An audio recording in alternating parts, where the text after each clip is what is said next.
Yeah. Also, sorry that you didn't make it into the our fantasy hockey playoffs in our shared pool. Yeah, no, I knew that was going to be a bit of a long shot because for whatever reason, I don't know why, it just feels like I was doing okay. I think I had like a 71% chance of making the playoffs, and then I just tanked it from there. I'm not sure what exactly happened aside from my team decided to suck. Yeah. I will just say objectively as like hockey fans and like fantasy hockey nerds as ourselves, like we do this year in year out, but like I don't know, like I just feel like there's just so much hurt with like dealing with investing so much time into like fantasy hockey and like hockey in general, like being a Pittsburgh Penguins fan. But like it's just so much hurt, and I just have one question that I hope that you can answer. And what is that? Why do we like to hurt so much? Life.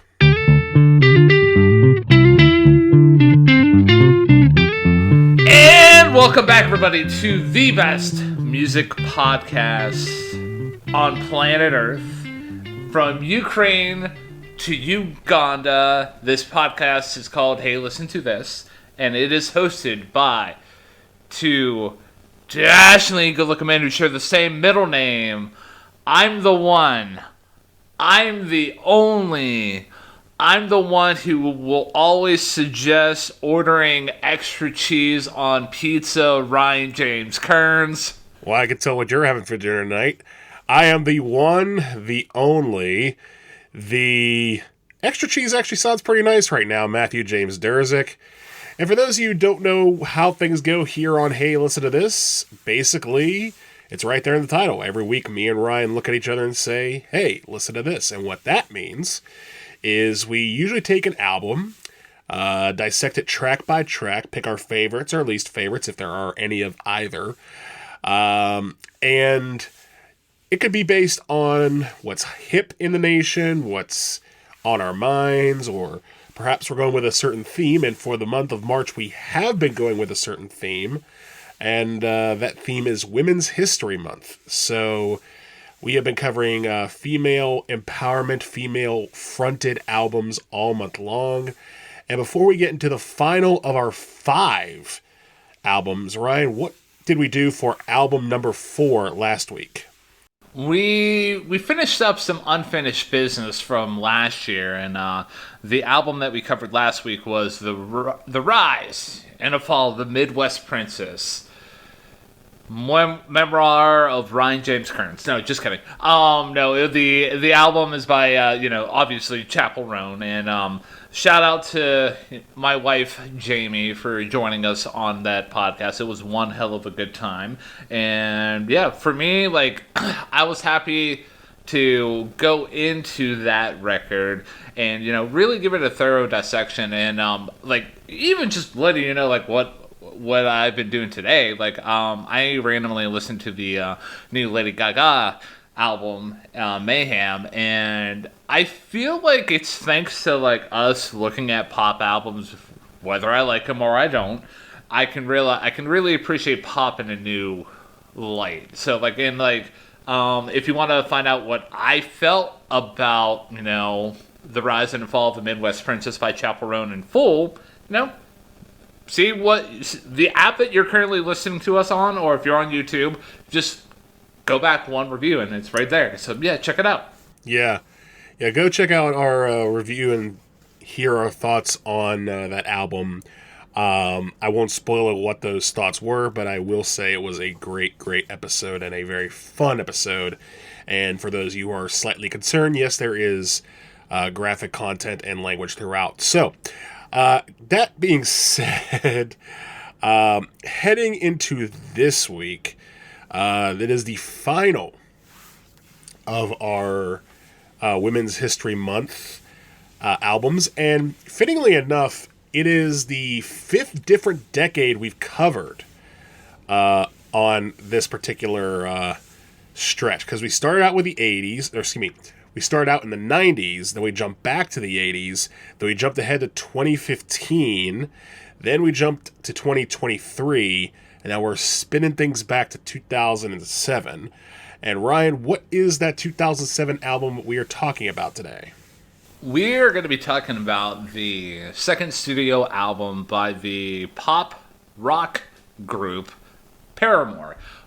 Back in 2007 when this album came out, that album being Riot, the group is more known as being like a pop punk, like, emo rock kind of like variant, like, I wouldn't say in the same vein of, but like it's complementary to like bands like Fall Out Boy and like nonetheless. Anyway, so yeah, we're covering Riot by Paramore, their breakthrough 2007 release. And for me, I'm glad that we're covering this album because, one, it kind of ties into a theme that I started out our journey into 2025 when I first when we did the Panic at the Disco episode, because I had the idea of New Year, New Me, and now I used to hate Panic at the Disco, and ladies and gentlemen, if you want to find out what I now think about Panic at the Disco, go check out that review. We covered Pretty Odd. It was a pretty fun review. But Paramore is another group that, when I was growing up through high school, that I was just like, oh, I don't like this. This is stupid. It's yucky, yucky, poo-poo. And now that, I'm a much, more experienced and wiser man in, 2025, I figured it would be a really good opportunity for me to, put up another album for contention that I used to hate back in the day, but now, since we're, doing Women's History Month, I view this album as a very historical and very, impactful album for, the modern rock scene nowadays, especially from the female-fronted angle. So, what is a Paramore? Listeners, if you're out there and wondering what a Paramore is, well, as we kind of joked for a couple of reviews now, okay, cool. I don't know how you don't know what a Paramore is, but the group Paramore, it is fronted by one Hayley Williams, and she's the main reason why we're discussing this album here today, because she's the only female in the group. So Hayley Williams, a little bit of a backstory about her, the formation of Paramore, and how we get to Riot as a whole is, Hayley Williams, she was born December 27th, 1988, a Capricorn. I always include that zodiac sign stuff, maybe for another review coming up here soon. I'll actually flush out what a Capricorn is. I didn't do it for this review though, but I digress. So she was born in Meridian, Mississippi. Her parents divorced when she was 13, and one of her earliest memories when it happened when she was 4, and you just remembered her parents fighting. And interestingly enough, her and her mom moved to Franklin, Tennessee, back in when she was 13, back in 2002, and they moved to Franklin, Tennessee to get away from her abusive stepdad. And so the first day of school in 2002, keep in mind she was 13 at the time, she met the brothers Josh Farrow and Zach. Well, Josh and Zach Farrow, who are foundational members of this group that we're going to be talking about here today. So prior to forming Paramore, though, Hayley Williams and bassist Jeremy Davis, along with Kim Reed, took part in a funk cover band called the Factory. And, you also had Josh and Zach, who had practiced together after school with them. And, the other members of what was soon to be Paramore had been a little bit, skeptical about the whole female thing of having Williams as a vocalist. But because they were good friends, she started writing for them anyway. Hayley, she actually cut some country demos around this time in Nashville to make some extra cash for herself and her mom. But, it was around this time that, like, Haley really started to want, like, community, camaraderie with, like, just wanting to be part of the family, in terms of, like, being, being in a musical act. I mean, this could be evident with, like, the fact that she came from a divorced family. I digress. I'm just being like, you're just brainstorming about that.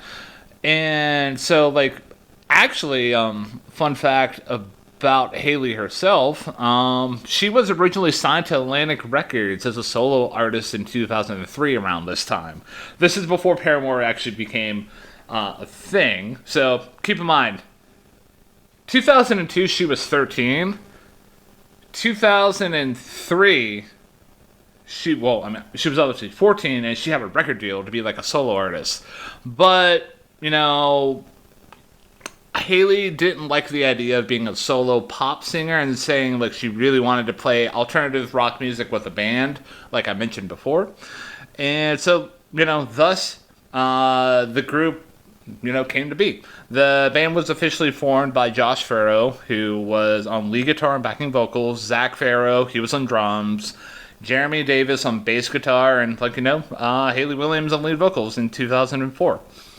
And, like, later on, they had an addition of Haley's neighbor, Jason Bynum, on rhythm guitar. And yeah, after that, in 2005, they released their debut album, All We Know Is Falling. And at this point, Haley was 16 years old, and that record reached number 8 on the UK rock charts. But regardless of the record's success, it showed that there was problems between the band members, like, specifically Jeremy Davis. He left the band shortly before that record's released. I'm not going to dive so much into the drama with Jeremy Davis as a whole, because it doesn't really impact this record so much as compared to, like, a later record that I will be talking about from Paramore's catalog, but I digress. So, like, shortly after the debut record's success, after it, like, really started to take off, Jeremy himself rejoined the band, and then it came time to, like, release their second studio album, and that came out in 2007. So keep in mind, Haley was 16 in 2005, so she was only 18 when Riot came out. So, like, we're talking about, like, still people that are, like, in high school that wrote this. So, yeah, this album here, it was a platinum certified record.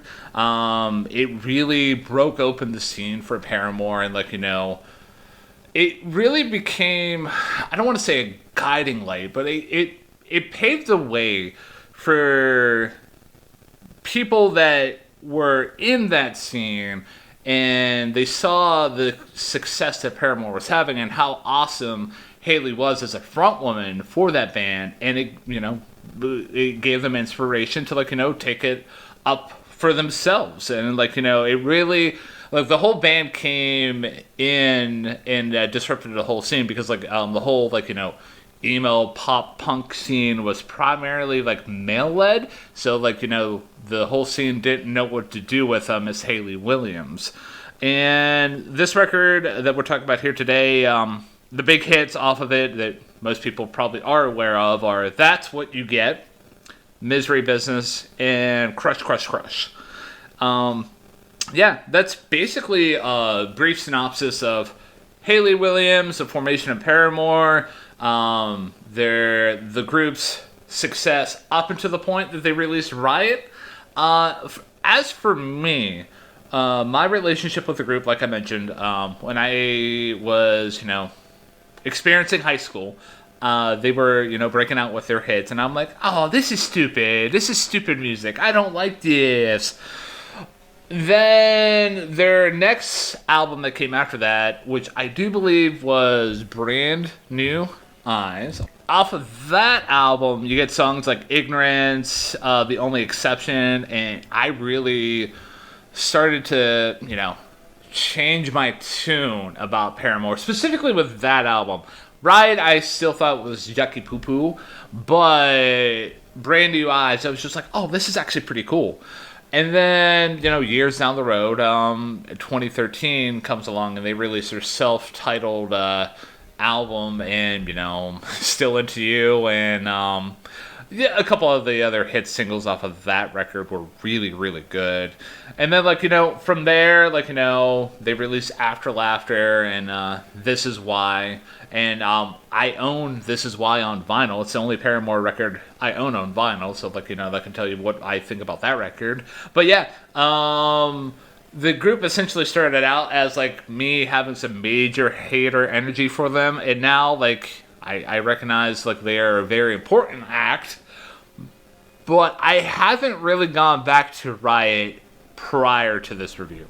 So my experience with Paramore is considerably more limited because I really did not get into them ever, really. I think the only album I've listened to them from, maybe, and I'm not even 100% sure about this, is that 2013 release, because I remember doing research for, I think it was our year-end show whenever we were doing our Music Talk 101 on WGEV, which, funny enough, whenever you mentioned Still Into You, I was thinking, oh, that's the one song that made my top 20 in your least favorite list of the year. So that's fun. But aside from that, I remember seeing one of these songs live in concert. Not that I've ever seen Paramore live in concert. But again, harking back to Geneva, there was this thing we had called My Generation Night. And someone covered Crush, Crush, Crush. So that I do remember. And aside from that, I know I've listened to Misery Business here or there. I remember the first time really paying attention and thinking, oh, this is really good. I think it was on a car ride with you across the Greenbelt to McKnight.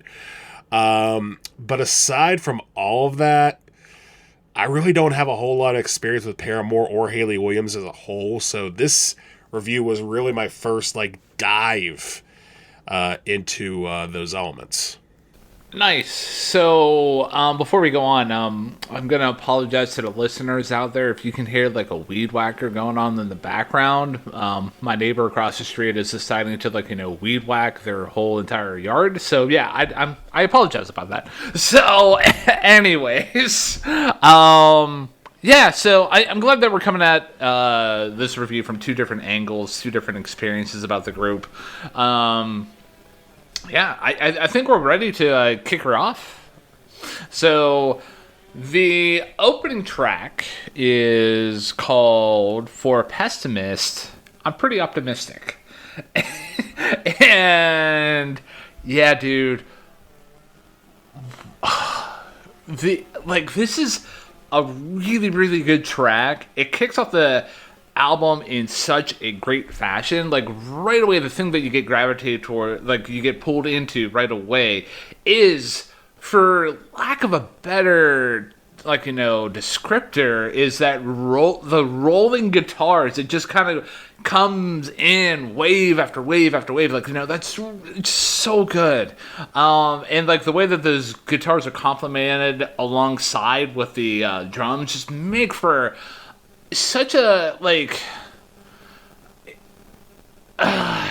it's not a boilerplate opening for an emo pop punk album. This is something different that they're throwing down on the table, and and then before you know it, you get Hayley coming in with the really impactful vocals that she delivers, and the opening line is just, chef's kiss, in my opinion. She's talking about, just talk yourself up and tear yourself down. You've hit your one wall, now find a way around. And, just the way that, the band cuts out and she just delivers such great vocals. It's so good for me. And, throughout the rest of the track, you get the call and response dynamic with the vocals and the band, and especially at the beginning. And the pre-chorus leads into the chorus pretty well, where everything kind of quiets down, and Haley's saying, "So what did you think?" I would say, "No, you can't run away." Like that phrase, "You can't run away," is like repeated ad nauseum, and yeah, the chorus is really really solid, where Haley's saying like, I never wanted to say this, you never wanted to say, I put my faith in you, so much faith, and then you just threw it away. And I'm glad that I was able to, do some research and find out, like, Haley's coming from a broken home, and like I doubt that this is directly about her stepdad and her abusive stepdad, but it's coming from an angle of like just broken faith in people, and yeah, it's just an interesting parallel that I found there. And another great moment for me is the moment in the bridge where she is basically challenging the other person that this song is directed to, saying, "Hey, why don't you stand up and be a man about it? Fight with your bare hands about it now." Like, that is just the way that it's delivered, and especially with the band coming together, it's so fucking good, man. Like, I can't emphasize that enough. And yeah, it's just, this is a great track, man. It's my third favorite track on the album. Like, we're coming out of the gate swinging. Wow. You know what? I for a split second there, the way you were talking this track up, I almost thought it was gonna be your number one, because you like seemed like you came out with like a full no notes set of notes for this song. But honestly, I'm right there with you. I have it at number 2. Because I wholeheartedly agree. Those the word I have for those guitars at the beginning is anthemic, because it sounds like, again, just this wall of like guitars coming in. Almost reminds me a little bit of Layla in a sense, where you just get that just sheer like force coming through you. I wholeheartedly agree. Haley's performance on this track is fantastic.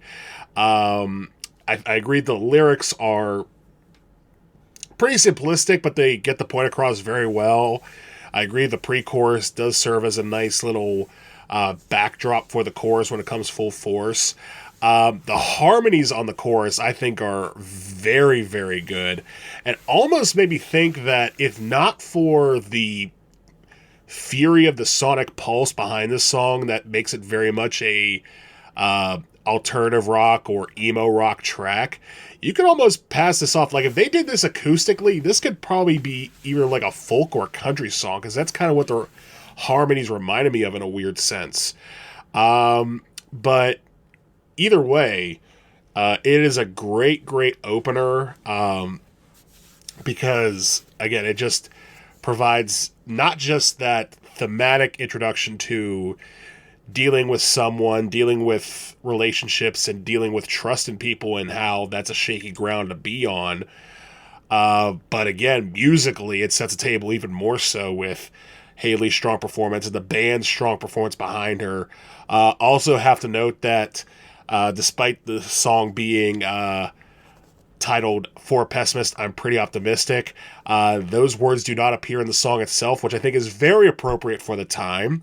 Because if you have heard anything by Fall Out Boy or Panic at the Disco, you'll know that was kind of a trend of the time. So, yeah. So, I'm going to chime in here real quick. So, like, the way that they got the name for the track is, like, Haley was feeling pressure to name the song. So, but, like, the song title doesn't really mean anything. It's just, like, they just threw it in there. Yeah. Yeah, I think there's another track down the line I think they did the same thing for. There's probably a couple tracks, honestly, that probably could fall in that category. But, again, it was the mid-2000s, and sometimes you just need a title for a song. Which, in of itself, that sentence could have very much been a Panic at the Disco track. The point being, this song is great, and I have it at number 2. And for the record, I have a top 3 and a bottom 0. Same here, man. So, I think we're ready for the next track here. Probably the I don't know. Like, I feel like this is the second biggest single off of this album here. I mean, I didn't look up like chart performance, but yeah, the other song that we'll talk about eventually, I feel like it's bigger than this one. But let's find out what exactly you get when you listen to That's What You Get. Yes, and what you get with That's What You Get, at least for starters, is a very interesting move, not just for Paramore, for alternative rock, or for emo rock, but for any band really of that era. Because I noticed this right away. This song moves time signatures pretty rapidly. Like, it starts in 3, then it shifts to 4, and somehow manages to do all of that very effortlessly. I feel like almost there's some points where you can be like, is this 7? Is this a rock band doing 7 in the year 2007 and Paramore of all bands? Because I was just like taken aback by that. I mean, it's not often that a band does straight like waltz time anyway, and for them to go from that back to traditional 4/4 again without even blinking, it seems, because everything flows so very seamlessly throughout the song, just really, really impressive. And then of course you get the chorus, which is very catchy, and pretty much says all you need to know about the song from a lyrical standpoint, which is that's what you get when you let your heart win. This is a song about dealing with the consequences of letting your emotions win over your thoughts and meticulously thought out ideas. When you let your heart win, sometimes you get dragged along instead of being firm on the ground. I didn't think the lyrics were great, but they were good enough to, get the job done. I think Haley's performance again is great. I think the guitars and the drums on this are great as well. Just landed outside of my top 3. I'd probably put this at like a 4 or 5 because it didn't quite land on me that well, but I can understand why it's a single because that chorus is killer.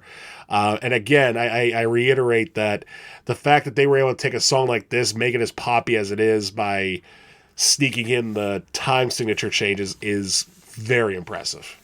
Yeah, and like when you consider the fact that this is essentially, teenagers executing like such dynamic song structures and like, change ups, like that even like elevates it to a new degree, man.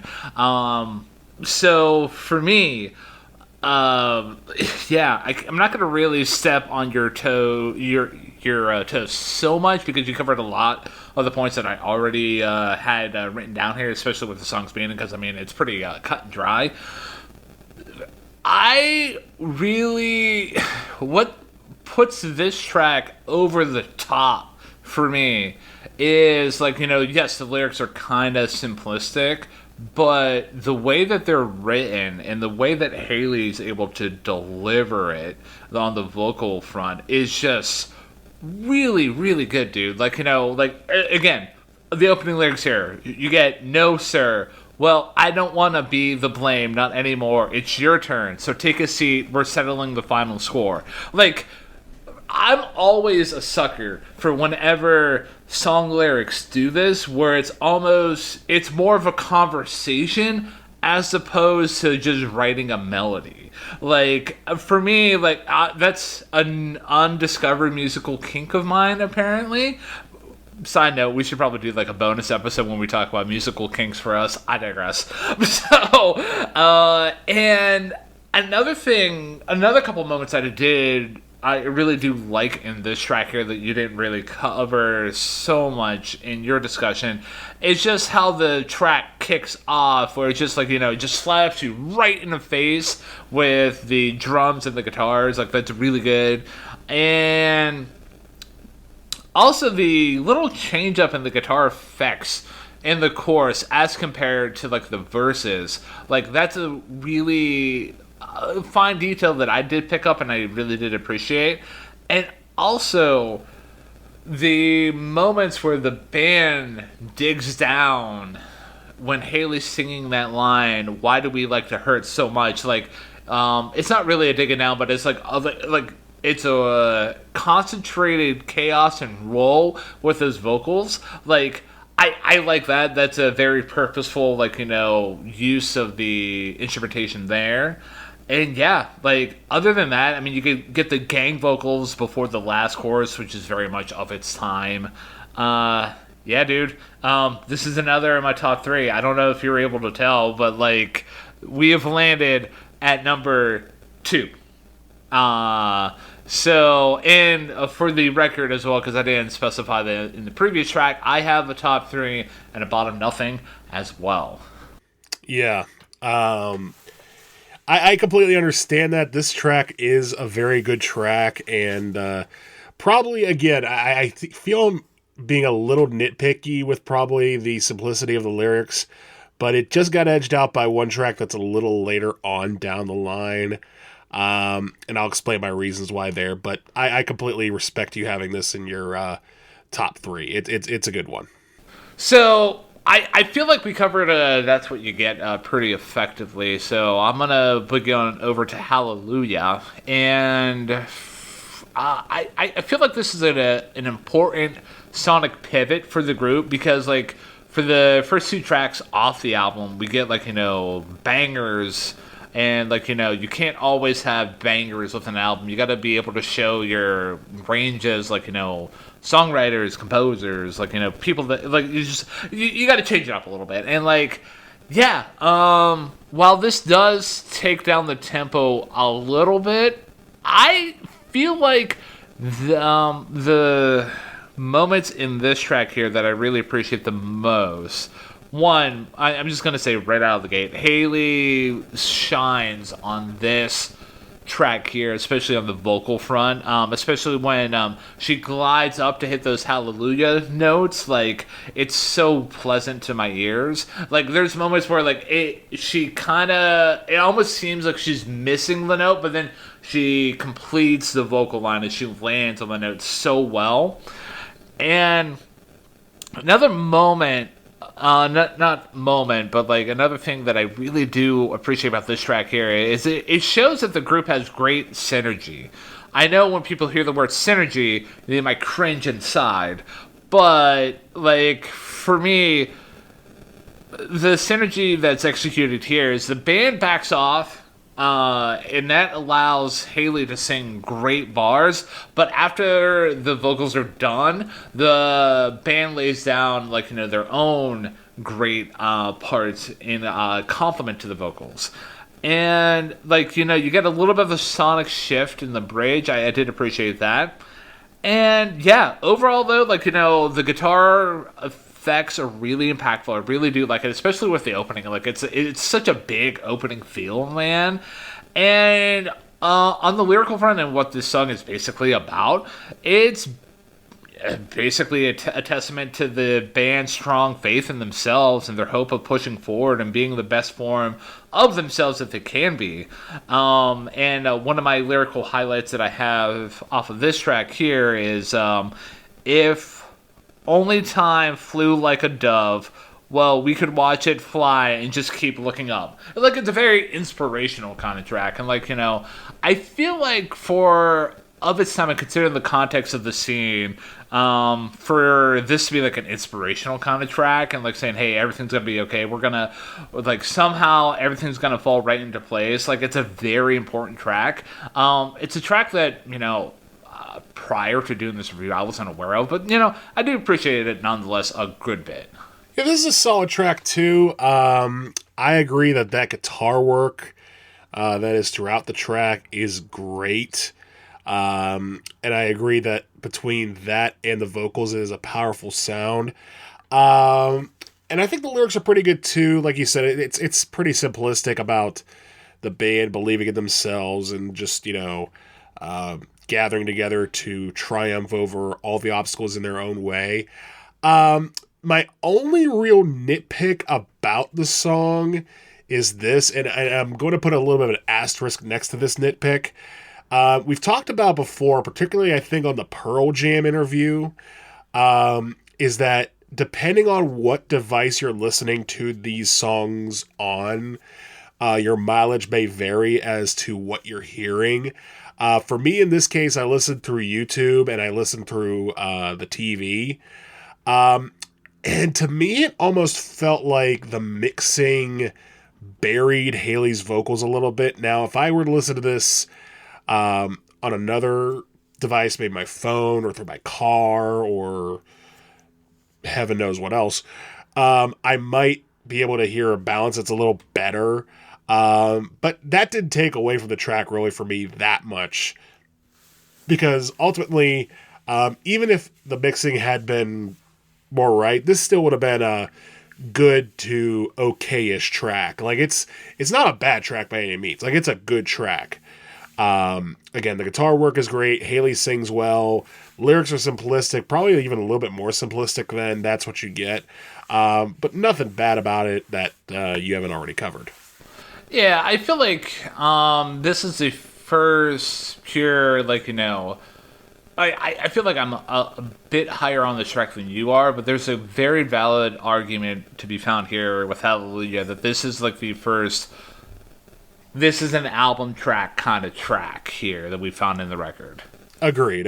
And there's nothing wrong with album tracks as long as they're, good album tracks. We've talked about some bad album tracks before, but this is certainly not one of them. So, you ready to, hit that snare with the next song here? Yes, it is time to hit that snare with Misery Business. And I was aware of this song before, but I never really knew the lyrics to it. This song is petty. Like, my goodness. Yeah, like, I really didn't know what the song was about until I actually took a look at the lyrics. And yeah, it's about a girl who decides that, hey, this is who I am. I'm going after your guy. I've been waiting in the shadows. It's my turn now. And I hope you enjoy all the suffering. And I'm thinking, wow. This was definitely written from a teenager's perspective. And, oh, what do you know? She's a teenager. Even so much to the point where I did look it up on Genius, and she admitted later, like, listen, I was a teenager when I wrote that. That's not who I am now. Which is fair and valid. But man, the performances on this track are just top tier. Not just from Haley herself, who, again, that whoa that starts the chorus is absolutely iconic and probably the first thing people think about when they hear Paramore, honestly, and for good reason. But the band sounds really good too. Like, that guitar solo is great. The drums just pulse through the whole way through. The rhythm and bass are great as well. And if you watch the music video, which I'm sure anyone who's heard the song probably has at some point, you can just tell that Haley Williams is like meant to be a front woman. Like, she is just like a stage presence through and through. And not only is the musical performances great, but the lyrics are great too. Particularly the end of the second chorus has the best set of lyrics on the entire album. Well, there's a million other girls who do it just like you, looking as innocent as possible to get to who they want and what they like. It's easy if you do it right. Well, I refuse, I refuse, I refuse. What she's saying there is, you good girls play your naughty little games and try to act like it's all part of the good girl way. I'm sorry, that's not who I am. And screw you for thinking I'm going to be that way. I'm going to play by my rules all day, every single day. Again, it is a very teenage petty track, but much like we talked about last week with Pink Pony Club, you can play off innocence really, really well if you have the right elements, and this song very much does. So it may not surprise you to find out that, yes, it is in my top 3, and shocker, shocker, it's my number 1. So before I give my thoughts and feelings about Misery Business here, couple of things that I'm going to talk about in terms of the background of this track here. Just complimenting the points that you made. So, fun fact, in 2020, Haley admitted that the song was about, lead guitarist Josh Farrow, like her fellow band member. So, and she wrote it about her crush on Josh. Like, when she was 13 or 14, she had a crush on him. He didn't like her back. And he would go hang out with his girlfriend, and because she was petty, she wrote Misery Business. And, back in 2018, the group announced that they weren't going to be doing the song anymore, and that's because of the line, "Once a whore, you're nothing more." And Haley took issue with that line specifically because she felt like she couldn't sing it. She didn't think that she can call anybody that. That just isn't her. And yeah, like and I'm not sure if the group ever. I think at one point like they got back into playing Misery Business, but Haley over the years has evolved as a woman, as a front person, and like 'cause she views her stage very seriously, and like she realizes that this is a very popular song and it can have an impact on like young girls. So like yeah, it's just a fun fact about the track as a whole. Yeah, I like this track too quite a bit. I mean, I have ears. It's my favorite track on the album as well. So yeah, for me, a couple of the things that I'm going to talk about that you didn't lay down is just the guitar line. It's so good, like that circling guitar lick, like da da da da da da da da da da da da da da da da da, and like that's even like hinted at in the intro with that little like interesting like faded strings. And that's only complemented by like specifically in the intro where it's like an organic moment in the studio where Haley says, hit that snare. And yeah, just overall this song has such intense energy, and like it's not even like the instrumentation is intense, but Haley's vocals, like this is a different kind of performance from her where it's more focused and controlled, and like you can just feel the energy behind it, and it's so infectious. And especially like everything like climaxes where she's saying God, it just feels so good. Like especially when that pops off, like it's so pleasant to the ears, man. I just love it so much. And I also love the moment after the bridge where, the bridge itself is pretty impactful in that it drops down the track's momentum only to build it back up, which is like what a bridge is supposed to be like, typically doing. But then like the vocals jumpstart the last chorus, but like the guitars are cut out, so like it's an interesting songwriting choice in that aspect. But yeah, dude, like this is the best goddamn chorus on the whole damn album, and it's just so good.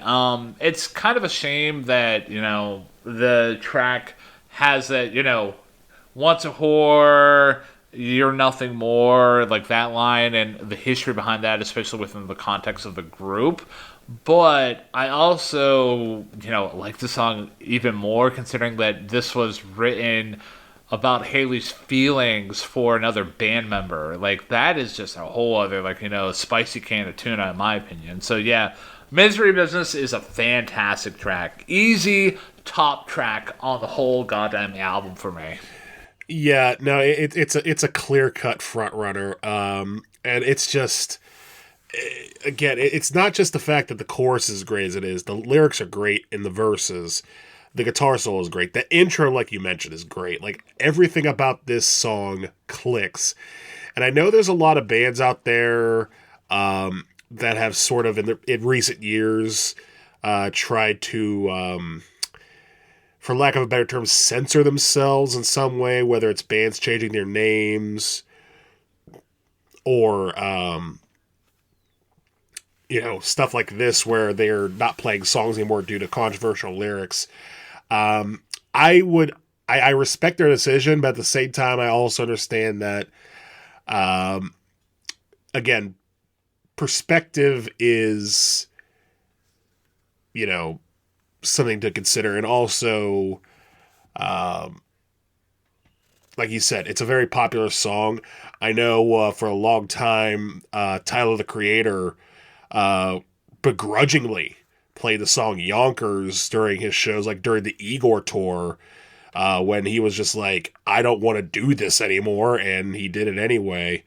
So yeah, it's a very fine line, but the fact that this song hasn't been censored from the CD is good enough because, again, it's just great. It's great. So before we move over to When It Rains, I'm gonna just add this little note here. I looked it up real quick. The band started performing Misery Business again back in 2022. So like it eventually came back into the band's rotation. They realized that the fans like it, and like they just did it for more so the fans, and just realized the appetite that the audience had for it. That's good. That's good. Again, there's a fine line, but I'm glad to see they've brought it back, and they've considered the options. They haven't decided, oh, I'm going to do this. Oh, I've changed my mind. Now I'm doing this. They seem like thoughtful people, and their decision is theirs to make. So I am ready if you are to move on to When It Rains. Yeah. So this track here pulls back the tempo of the whole album by a lot. I mean, like, this is a big whiplash, but to be fair, like, I don't think that there's too many other songs that you can follow up Misery Business with, where it's not going to just be a complete whiplash in its own right. So, but yeah, this song's decent. Like, for me, it's another very much like an album track for me. Decent chorus. And I just, a moment that I did like here is like that little pull that occurs where the track stops and then that stuttering guitar line comes back in. Haley sounds fine here. Like nothing too noteworthy. I will say though, like, for me, on the lyrical front is where I struggled the most here. Bandcamp said like this is about like when somebody commits suicide, and Haley addressing that. Haley said on a webcam that this song is essentially the song is When It Rains is about essentially the same thing that like for Pessimists is about like when someone lets you down because they're letting themselves down or something, or they're not trying. So like I'm just that just taking the nuts and bolts of what that was trying to say. It's mainly just trying to like try and encourage someone to like keep on going and like do like just keep trying no matter when it rains. But the vocal delivery is kind of like not there, and like it just I wanted a little bit more from the track other than it just being a vibes track. I mean, it's perfectly fine in its own, and like it doesn't do too much to offend my senses. But yeah, it's if I could find any track here that could be a bottom track for me, it would be this one. But yeah, it's fine. Yeah, I'm kind of right there with you. I will say I did like the guitar effects at the start of the track, sort of the fading guitars with the sort of the wow wow wow wow wow wow wow. I know that's probably not where not a good impersonation of the guitar, but that's kind of where it was headed. I do agree that Haley's performance on this track is pretty good. I also agree that the lyrics are decidedly meh. One thing I've noticed, especially with a lot of tracks later on this album, and I'll dive into it more when we get there, but I feel like Haley does a good job of trying to take a somewhat focused subject and sort of broaden it for all audiences. Like there's songs about faith and songs about dealing with, the subject could be about something like faith or talking to God, or in this case, on this song, like suicide or depression. And it's broad enough that everyone can understand it without having to like really dive into the nuts and bolts of such a heavy subject. But even then, the lyrics are pretty baseline. Like, they're not horrible, but they're not great. They're not like super solid. And the sound of this track very much falls into that very mid 2000s adult alternative sound. Like, I can hear this from like Sheryl Crow or Michelle Branch or Liz Phair. You can probably find this like hidden on like a WB teen drama like Gossip Girl or One Tree Hill, and it would fit right in there. Not that any of that's a bad thing, but while I do appreciate sort of the sonic sort of calming down from Misery Business, this track is not even close to it. It's certainly not bad enough to the point where I had to say this track bad, because it's not. But it is a relatively meh album track. Yeah, I agree with you, and I'm going to be curious to see what your thoughts are on a couple of the other tracks that are going to be coming up here shortly, because I feel like with When It Rains, it's probably like the bottom of the barrel for me, but not as so much as like you said, like I can't label this as a bad track. It's just it's pleasant to the ears. It gets the job done. And to quote a line that you say often in our show, it's fine if you're not paying attention to the lyrics. Yeah. Now I was gonna say, like, even if you are paying attention to the lyrics, you'll just realize that they're lyrics. They exist. Alright, so ready to boogie on over to Let the Flames Begin? Yes, and in Let the Flames Begin, we go right back into Sonic Power Drive. The opening of this song very much reminiscent, I would say, of almost like a Foo Fighters track, like maybe Everlong or something like that. Just a very like fast-paced pulse of guitars just like going 100 miles an hour and just setting the rhythm up very strongly. And the lyrics from Haley on this track, she sings well once again, no surprise, is that they're pretty simple. They're basically about hey, we're just going to go down swinging, and if all else fails, we know that we've tried. They're not super lyrics like Misery Business, but they are pretty good, and the execution of them is even better. The way the chorus is, it just hits so well. It actually reminded me, believe it or not, of a band that I took a listen to recently, and that is the Japandroids. Like, the way that this chorus is being sung is just like, we're just gonna shout to the heavens and say to hell with it, you know? And I think it's a very strong chorus. I think it's a very strong performance from the band. Again, lyrically speaking, it's not like top tier, but performance-wise was so good that it does, in fact, complete my top 3. I have it at number 3, Let the Flames Begin.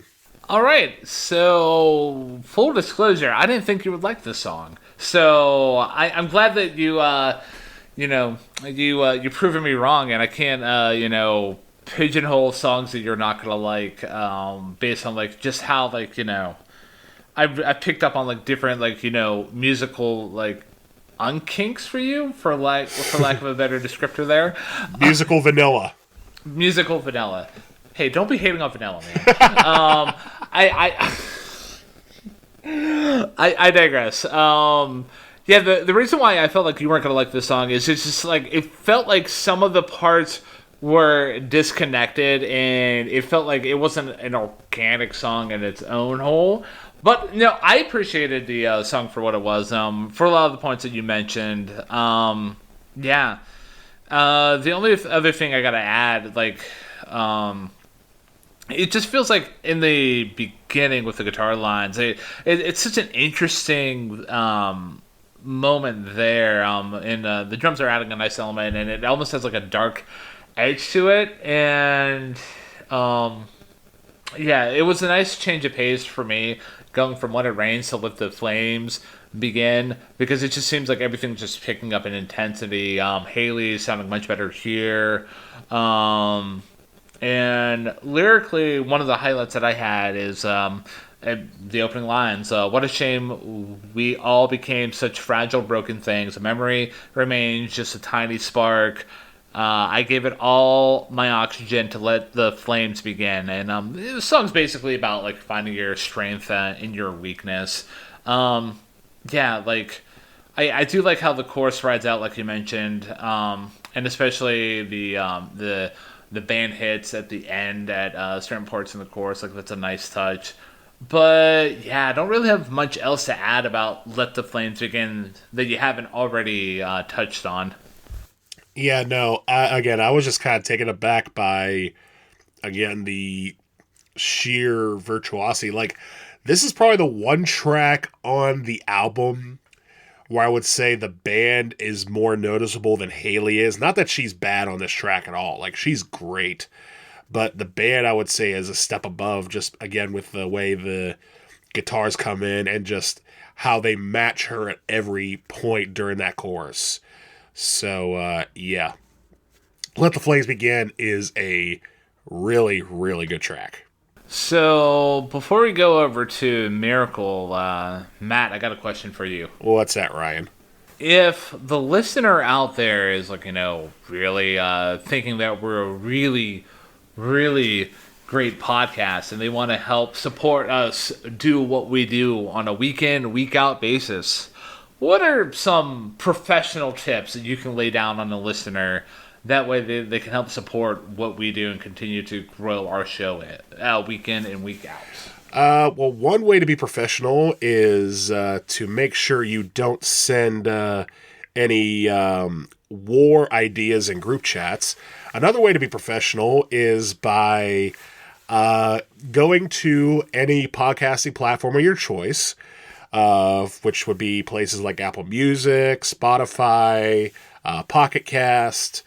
We're also on YouTube as well, where we upload our videos featuring our episodes every week. If you're on YouTube, give us a like, comment, subscribe. If you are on any of the other platforms and you like what you hear, tell a friend. Share it to your social media feeds. And speaking of social media feeds, we're also on Facebook, Threads, Instagram, and Blue Sky. And if you want to reach out to us directly and you don't know how to reach to us directly, we have a email, which is ttheylisten@gmail.com. That is where you can message us directly for all show-related compliments, concerns, and other suggestions. And again, to all of you who have supported us throughout these first 70-some episodes, I think we're in the 70s now, we thank you, because this has been a fun ride that we don't see anytime soon. So, moving over to the back half of the record now, starting with Miracle. Not the one on ice, but on this record here.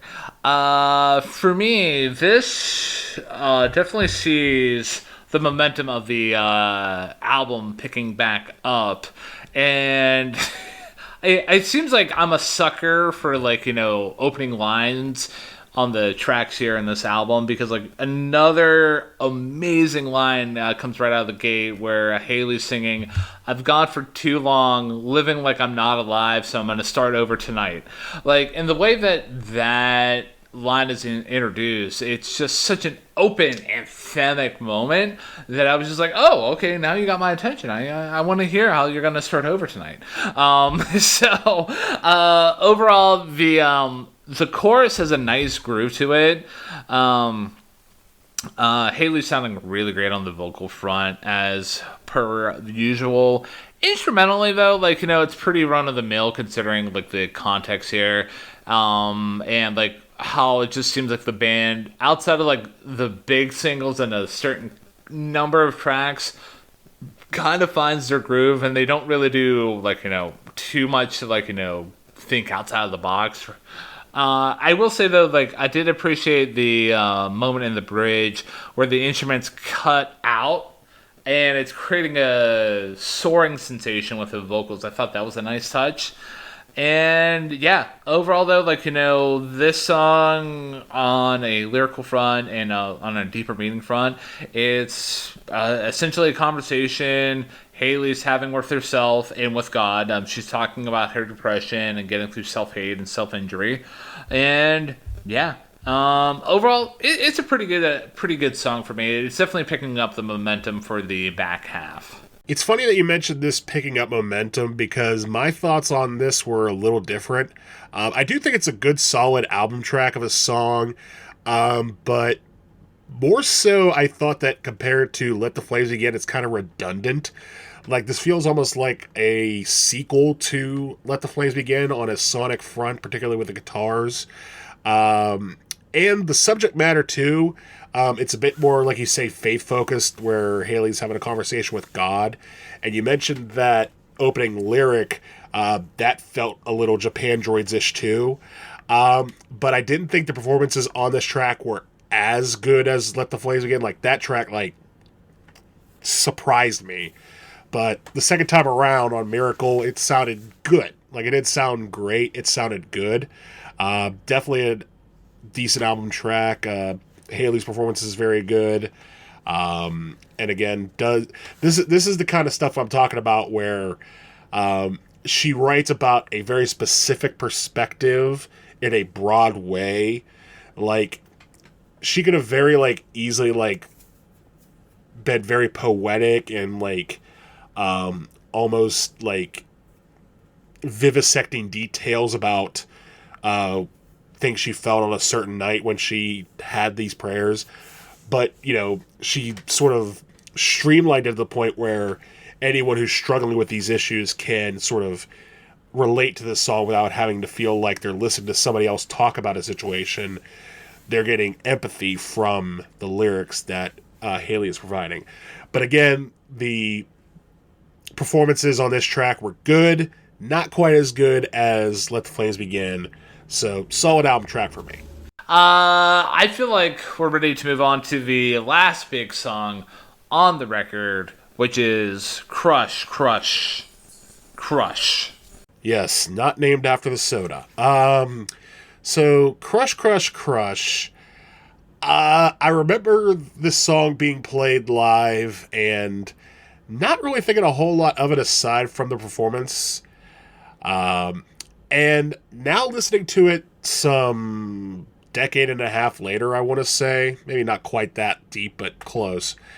I can see why it was released as a single, because thematically it seems to parallel Misery Business to a degree, particularly because this song is about relationships and the nasty little games that people play in order to have a relationship. Particularly on the pre-chorus where she's talking about, your little spies and all the things that they saw. Like, there's definitely an element of, like, teenage, oh, he said, she said going on. Honestly, this track is okay. Like, what surprised me about this track was the fact that the pre-choruses were better than the actual chorus.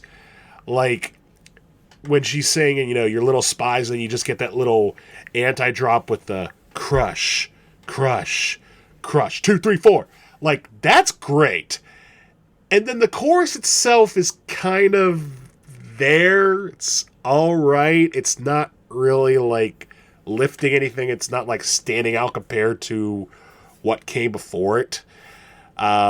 which is weird, but at the same time, it didn't bring the song down to any level for me. Like, it's a song, I can't recall a situation where the pre-choruses on a song were better than the actual chorus. I'm sure we probably talked about it several weeks ago on a review that I forgot mentioning, but nonetheless, this song's good. Haley sings well. The dynamics from pre-chorus to pre-chorus, back to chorus are nice, but it didn't quite elevate itself in my ears to anything higher than solid track. I'm glad that you have those thoughts because, like, I felt like with me going into this review, like, my top three were gonna be like somehow Crush was gonna end up in there because it's one of the bigger songs off the record, I've mentioned, and like I've talked about in the intro to this review. But I agree with you that the pre-chorus is such a contrast to the actual chorus. Like, for me, the big thing that really kind of is the main selling feature of the chorus is just the overall flow of it. And I feel like with Crush, with it being like a dance punky kind of inspired track, I feel like that chorus is executed pretty well, but it's not a highlight for me. One highlight for me that I want to put out there is the bridge where she's talking about like rock and roll, baby. Don't you know that we're all alone now? I need something to sing about. Like that way, the way that the performances are executed there and how intense and focused everything is, like it pays off really well. And it just leads into that chorus again, which is more based on flow than actual pop or like lack of a better term, substance here. And like outside of the chorus, pre-chorus, and the bridge, I do like the moments in the track where the vocals and the guitar line up for brief moments here or there. Yeah, like we already blasted through my top three with for a pessimist, I'm optimistic. That's what you get in Misery Business, but if I had to be honest with you, I don't think this would pop into a number three spot. It's definitely in the top half of the album for me, but maybe just at like that 5 range. I'm kind of right there with you. It's probably around like a 5 or a 6, like kind of near the middle of the pack. Like it's definitely good, but it's not like blow your mind good like some of the tracks we mentioned already. So, moving over to the 9th track on the record, and it is We Are Broken.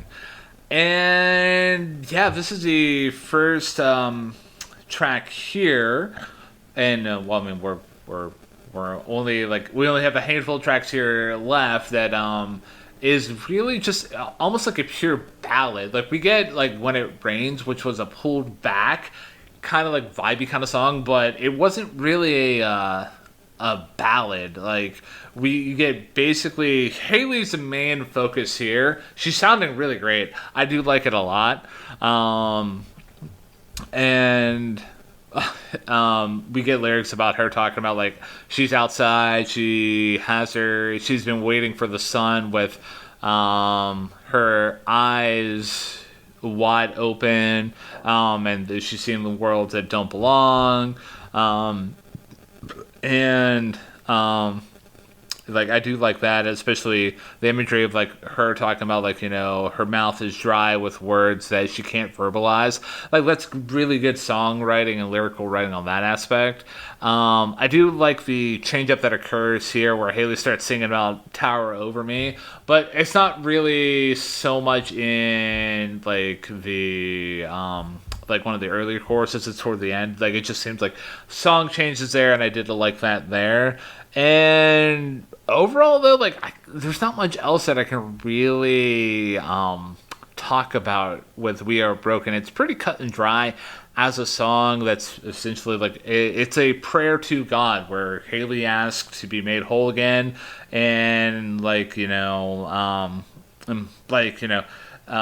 the concept about being broken is common Christian imagery for being dirtied by sin, and Jesus comes to the people to make whole. And the lines, everyone will have a choice, and arms like towers further this, because it's a conscious choice to leave your life of sin to follow God.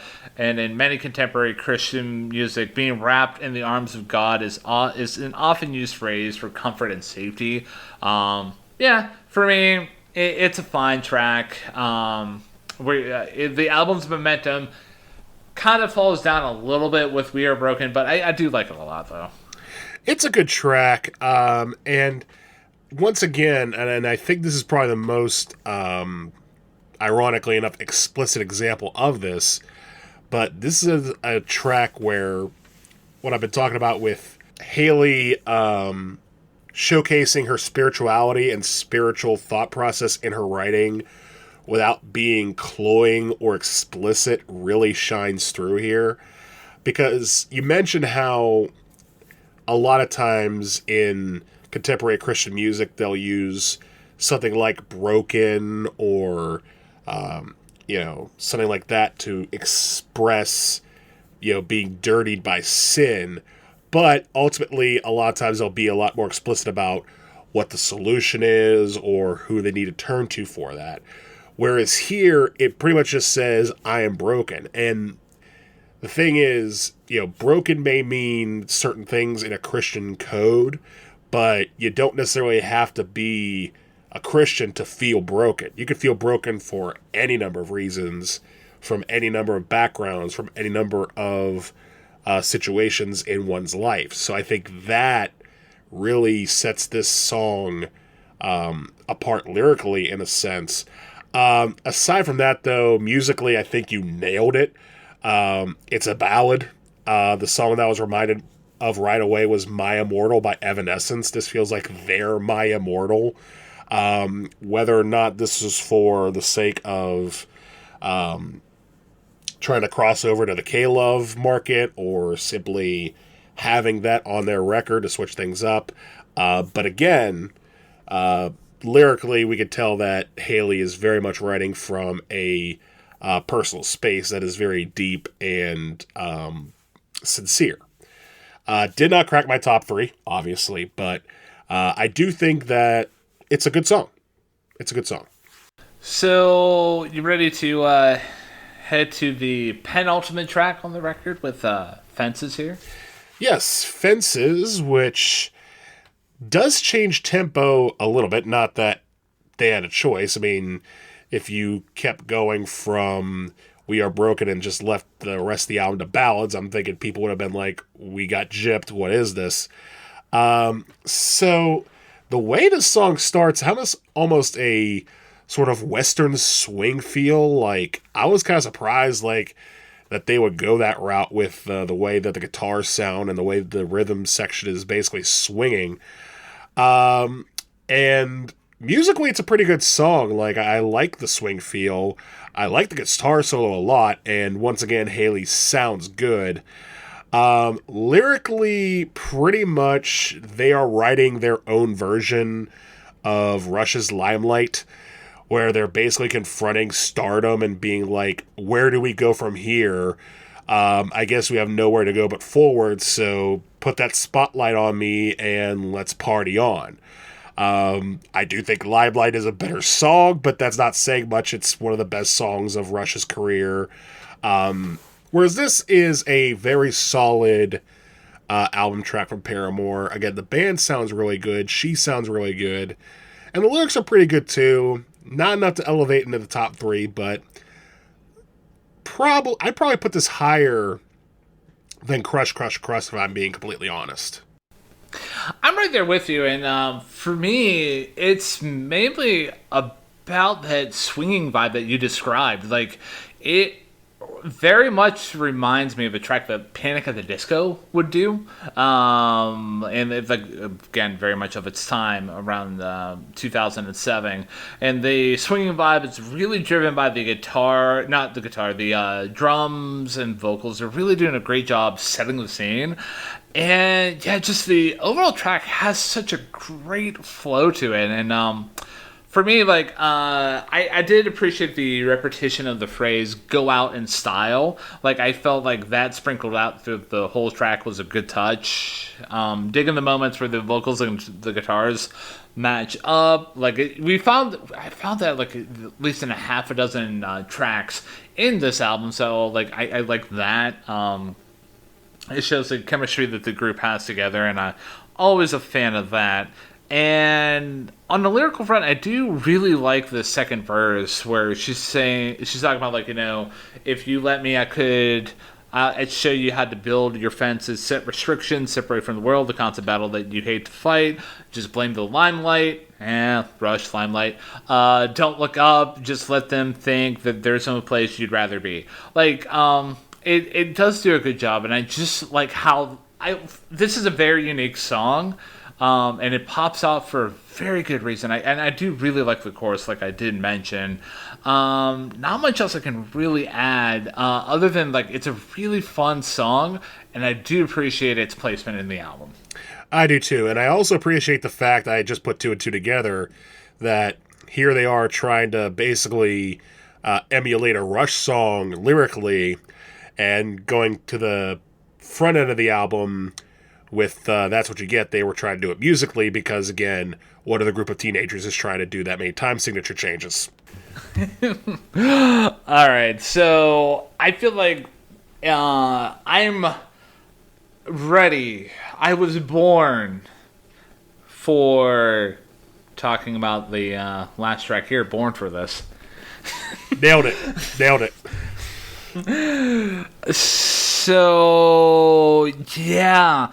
An interesting thing about this song here is the contest was held for fans to submit backing vocals, and the winner was Mary Bonney from McLean, Virginia. So, like, the back and forth that you hear at the beginning between Haley and the backing vocals, that's essentially her and Mary there, so I thought that was a nice touch, and I do like the dynamic there because it just seems like Haley's having a conversation with, like, Misery itself. Like, you get just example of, like, the first exchange. Oh no, I just keep falling back to the same old, and where's hope when Misery comes crawling, and then the backing vocals come in saying on my way. And, like, I just like the little conversations that the backing vocals and Haley has. Like, it adds a really interesting dynamic. And for me, it just seems like with the overall structure of the song, like, it's very much a Jimmy Eat World Sweetness singing back to me kind of vibe, especially at the very end where in the chorus, like, it reads, everybody's saying, like, it's the last song you will ever sing. Tell me, do you feel the pressure now? Constantly, like, asking, do you feel the pressure now? Repeating the lines. Everybody's saying, like, it's the last song you'll ever sing. Like, I felt like that this kind of song would go over really, really well in a live setting. And, yeah, just the guitar solo here is decent. And, yeah, just overall, like, the song itself on a lyrical theme front, it's basically about the group addressing, even though critics might not like what Paramore does, members of Paramore only care about their fans, not about the critics. So really, like, I like that, and the also the guitars throughout the whole track are very thundering as well. Like, I do like it a lot. For me, catch me on a different day, and maybe this track pops into my top 3, especially with that lyrical dueling conversation that I mentioned at the start of the track, and that could be found out through the verses as well. But yeah, I'm a huge fan of Born for this. Yeah, I agree that this track is a nice way to close out the album, and I do agree that call response element to the song on the verses is really nice. I also like the pre-chorus on this track. I really did think that it set up the chorus well, and the anti-drop that follows it and precedes the actual chorus was effective. Otherwise, I can't really step too much on your toes as far as what this is. All I'll say is that Sonically, it reminded me a whole lot of the start of the album, which is, how it just had this powerful guitar sound behind it and Haley giving it her all. So I thought that was a nice, like, thematically, or at least sonically thematic, parallel to the start of the album, the way to finish this album with Born for This. It did not land in my top three, but it's a solid track.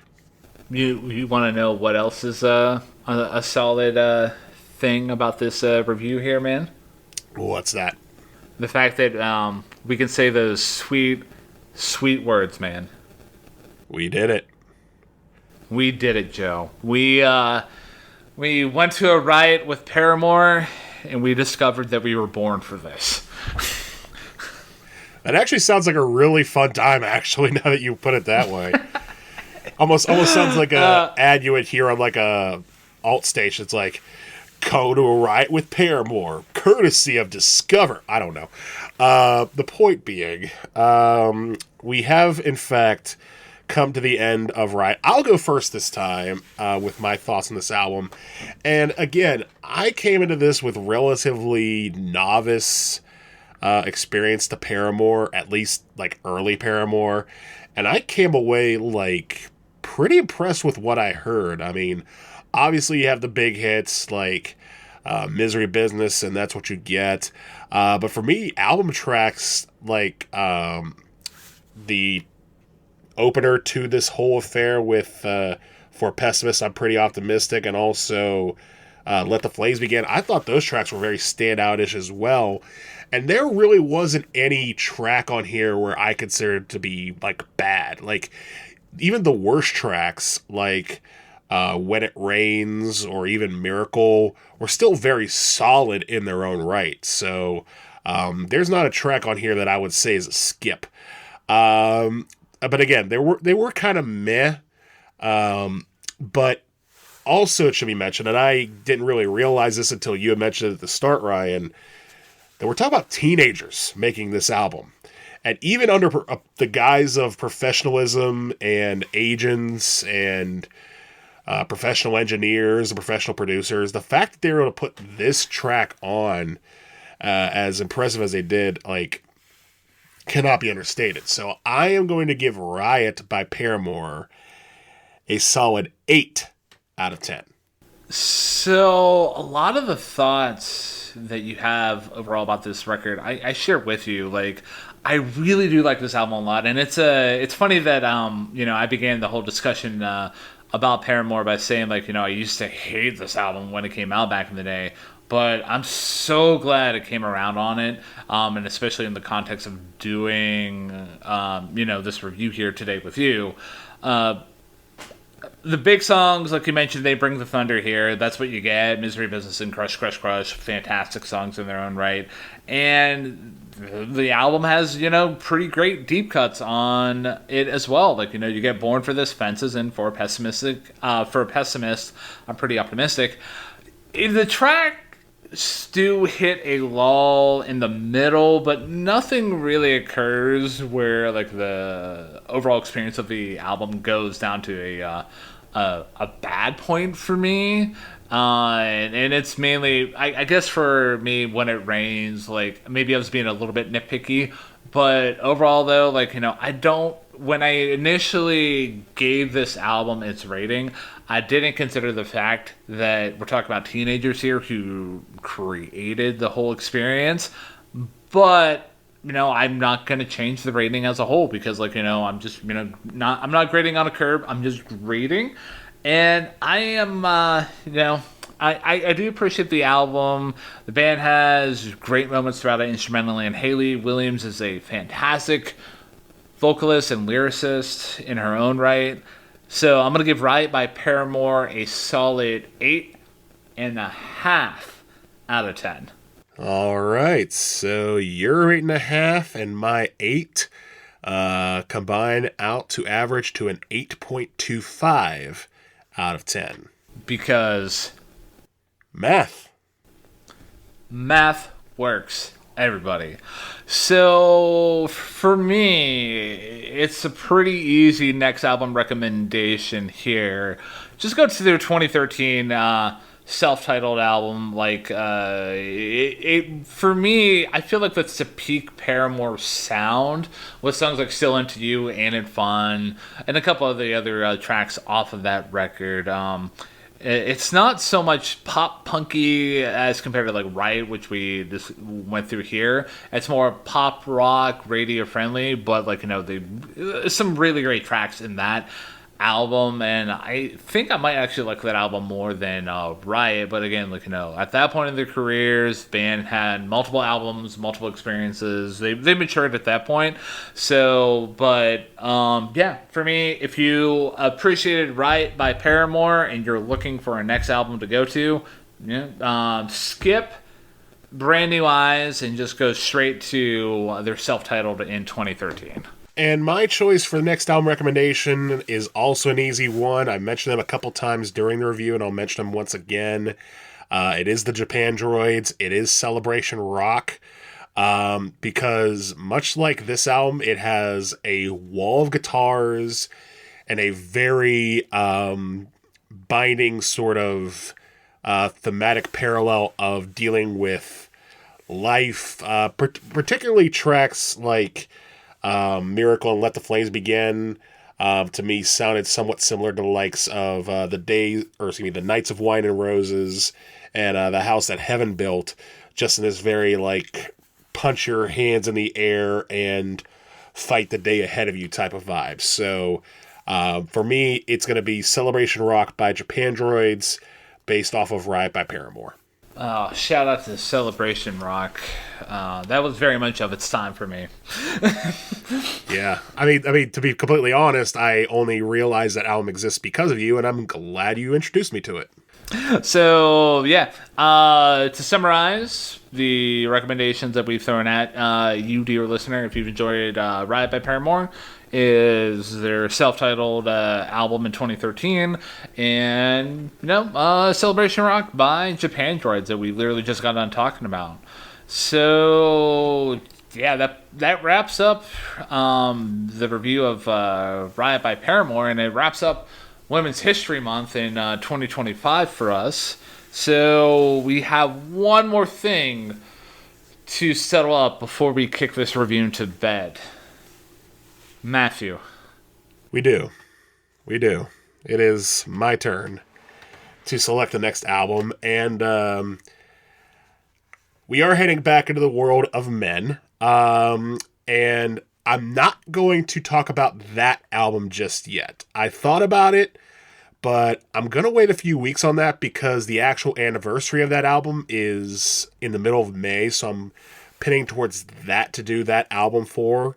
It's the second half of the two hip-hop albums that were released in 2000, celebrating 25 years this year. We're going to save that for May.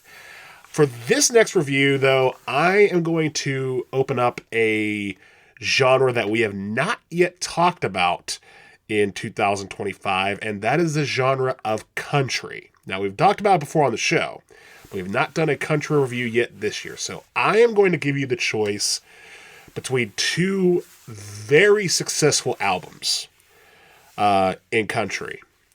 Both of them have 10 tracks. They are under 35 minutes long. And they both had 5 top 10 songs on the country charts. And among those 5, 4 of them went to number 1 on either album. So, we're talking about some heavy hitters with this next review. So my two choices to you, Ryan, are going to be based on the year. You're going to choose between 1989, and I should also mention, these are also both debut albums. Let's throw that out there, too. So, debut albums with 5 top 10 hits, 4 of them hitting number 1. Your choices are 1989 or 1991. Well, I'm not a Taylor Swift fan, so I'm not going to choose 1989. So I'm going to go with 1991. All right, 1991 it is, and we are going to be talking about one of the more successful, if not perhaps the most successful country duo of all time. And that is the duo Brooks and Dunn with their debut album from 1991 entitled Brand New Man. So, man, like, talk about going back into the world of men. We're going to be talking about, an album called Brand New Man. So, you know what? You know what's funny? I didn't even think about that before making that option. So yeah. All right. So, ladies and gentlemen, if you've not listened to Brand New Man by Brooks and Dunn, released in 1991, make sure you check out that album before next week's review. That way you have opinions about the opinions that Matt and I are going to be laying down on the podcast waves. Anything else to add about this review as a whole before we, kick it out? Nah, again, I very much appreciated this album and this review talking about it because, again, I really had no experience to Paramore before this, and I'm glad I took the listen to it. Me too, man, and I'm glad we can go out in style with this review. It definitely was not the Business of Misery.